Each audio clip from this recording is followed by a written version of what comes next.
एक बहुत ही भोला भाला सा लड़का था।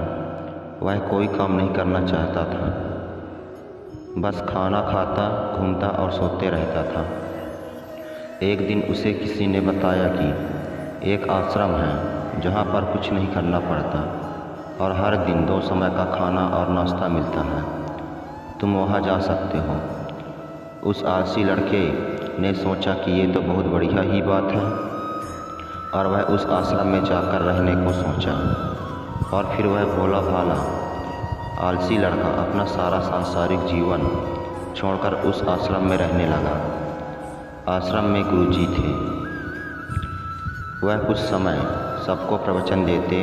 वह आलसी लड़का सुनता था, बाकी समय आराम करता था और फिर पेट भर खाना खाकर सो जाता था।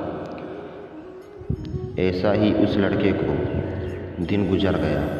एक दिन वह लड़का आश्रम में कुछ भी नहीं बना। नाश्ते के समय नाश्ता नहीं मिला। उसने सोचा, नाश्ता नहीं मिला, भोजन तो मिलेगा। अब भोजन के समय में भी उसे भोजन नहीं मिला। लड़का दौड़ करके गुरुजी के पास गया और उनसे पूछने लगा कि आज भोजन क्यों नहीं मिला।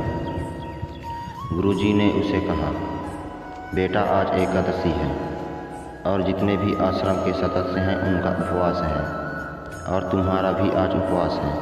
आज भोजन नहीं बनेगा। वह लड़का आलसी था और उसे भूख भी बहुत लगता था। उसने गुरुजी से बोला कि मैं उपवास नहीं रहूँगा, मुझे भूख लगी है, मैं खाना खाऊँगा। गुरुजी ने बोला, ठीक है, जाओ भंडारे में से सामान ले लेकर आओ और आश्रम में नहीं बाहर ले जाकर के बना लो। लेकिन याद रखना, भोजन बनाने के बाद सबसे पहला भोग भगवान को लगाना और फिर तुम प्रसाद पाना। वह लड़का बोला, ठीक है, और फिर अनाज लेकर नदी की ओर पहुंचा। भोजन पकाने लगा। तैयार हुआ। उसके बाद कहने लगा कि भगवान श्री राम आइए, पधारिए, भोग लगाइए। अब जब उसे लगा कि भगवान तो आ नहीं रहे हैं तो फिर कहने लगा कि मुझे मालूम है आपको तो अच्छा खाने की आदत है, मैं बना नहीं पाया और मुझे अच्छा भोजन बनाना भी नहीं आता, लेकिन जो भी रूखा सूखा बना है आकर खा लीजिए। भगवान श्री राम उसकी सरलता पर बहुत ही प्रसन्न हुए और उस लड़के को दर्शन दे दिए। उसने देखा कि भगवान श्री राम आए हुए हैं और उनके साथ में माता सीता भी आई हुई है, लेकिन लड़के ने सिर्फ 2 लोगों के लिए ही भोजन बनाया था, एक अपने लिए और दूसरा भगवान के लिए। और अब क्योंकि भगवान के साथ माता सीता भी आई हुई थी तो उसने उस भोजन को माता सीता और भगवान के सामने ग्रहण करने के लिए रख दिया।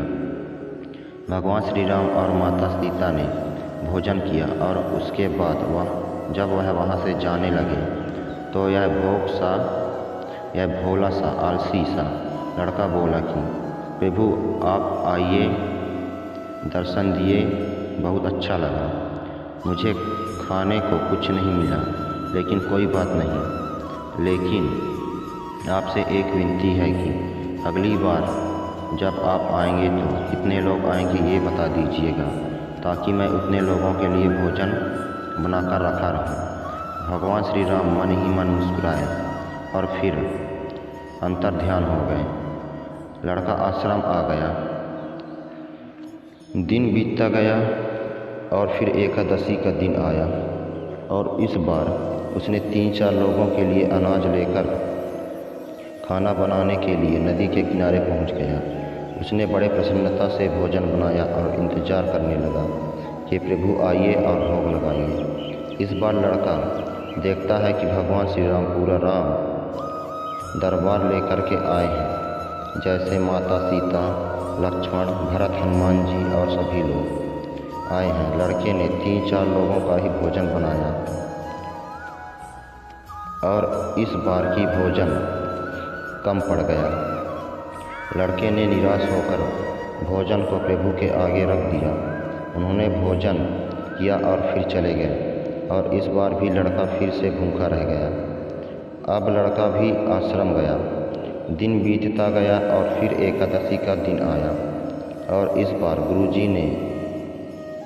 गुरुजी से कहने लगा कि गुरुजी, मुझे इस बार थोड़ा ज़्यादा अनाज चाहिए। गुरुजी सोचने लगे कि यह इतना सारा अनाज का करता क्या है, इसे बेच तो नहीं देता। फिर उन्होंने कहा कि ठीक है, भूख से परेशान रहता है। लड़के ने कहा कि नहीं गुरुजी, मैं भूख से परेशान नहीं रहता हूँ। प्रभु के साथ बहुत लोग आते हैं, उनको भी तो भोजन कराना पड़ता है। गुरुजी को लगा कि लड़का पागल हो गया है, लेकिन गुरुजी ने सोचा कि चलो एक बार चलकर देखते हैं कि लड़का इस अनाज का क्या करता है। वह भोला भाला सा लड़का अनाज लेकर नदी किनारे पहुंचा और इस बार भोजन बनाया। उसने सोचा कि प्रभु हर बार ज़्यादा लोगों को लेकर के आते हैं, इस बार वह जितने भी आएंगे खुद बना करके भोग लगा लेंगे। और फिर प्रेम से प्रभु को बुलाने लगा। गुरुजी ये सब चुपचाप देख रहे थे कि ये भोजन तो बनाया नहीं और प्रभु को बुला रहा है। लेकिन लड़के ने देखा कि इस बार प्रभु के साथ बहुत सारे लोग आए हुए हैं, तो उसने प्रभु के सामने हाथ जोड़कर कहा कि प्रभु माफ़ करना, आप बहुत सारे लोग आते हैं तो मुझे संख्या पता नहीं होती और मेरी हिम्मत भी नहीं होती कि इतने सारे लोगों के लिए भोजन बनाऊं। आप स्वयं आइए, बनाइए, खाइए और भोग लगाइए। प्रभु मुस्कुराते हैं और अपने साथ आए सभी लोगों के साथ मिल करके भोजन बनाते हैं। गुरुजी ये सब चुप कर देख रहे थे और फिर लड़के के पास आ गए। लड़के के पास आ करके कहते हैं कि तुम ये क्या कर रहे हो। लड़का कहता है कि गुरुजी, आपको दिख नहीं रहा है कि भगवान श्री राम पधार चुके हैं, माता सीता आई हुई है, हनुमान जी आए हैं और भी सभी लोग आए हुए हैं, भोजन बना रहे हैं। गुरुजी ने बोला कि पागल हो गया है, मुझे तो यहाँ कोई दिखाई नहीं दे रहा है। लड़का गुस्सा हो गया और बोला, प्रभु आप ये क्या कर रहे हो, एक तो मुझे भूखा रखा है और गुरुजी को दर्शन नहीं दे रहे हो, जो मुझे पागल समझ रहे हैं, कृपा करके गुरुजी को दिखाओ। भगवान बोले, नहीं, मैं इन्हें नहीं दिख सकता। लड़का बोला, क्यों नहीं दिख सकते, मेरे गुरुजी तो बहुत महान हैं, बहुत बड़े ज्ञानी और ज्ञाता हैं। भगवान बोले, हाँ ज्ञानी और ज्ञाता होंगे, लेकिन तुम्हारी तरह सरल नहीं है। जो सरलता तुम में है वो तुम्हारे गुरुजी में नहीं है। लड़के की ये बात गुरुजी से कह दी। भगवान श्री राम कह रहे हैं कि आप में सरलता नहीं है, आप मेरे तरह सरल नहीं हैं, इसलिए आपको नहीं दिख सकते। गुरुजी की आंखें नम हो गई और रोने लगे कि और बोले, बिल्कुल सही कहा, मेरे अंदर तुम्हारी जितना सरलता नहीं है। और फिर माफ़ी मांगने लगे। फिर भगवान ने गुरुजी को दर्शन भी दिए। ये कहानी हमें सिखाती है कि जीवन में सरलता सबसे आवश्यक है।